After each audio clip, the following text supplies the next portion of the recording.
Kayo po ba mga bossing ko ay isa sa mga napapansin po ninyo na parang hindi lang kayo nakatira sa loob ng inyong tahanan? Gusto nyo po ba na wala po yan mga bossing? Marami kayong pwedeng gawin.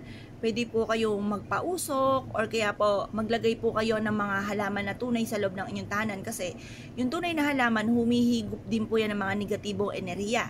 Pwede ka rin na maglagay ng uling, pwede ka rin maglagay ng suka. Ngayon po mga bossing or kaya ay asin. Ayan. Ngayon po bukod po dyan, pwede rin kayong maglagay ng, ito po ay powder na luya mga bossing na pinaghalo ko yung powder naman ng bawang. Yan, paghaluin nyo po yan, tapos lagyan nyo ito ng barya sa loob. Ito, may barya po ito sa loob mga bossing.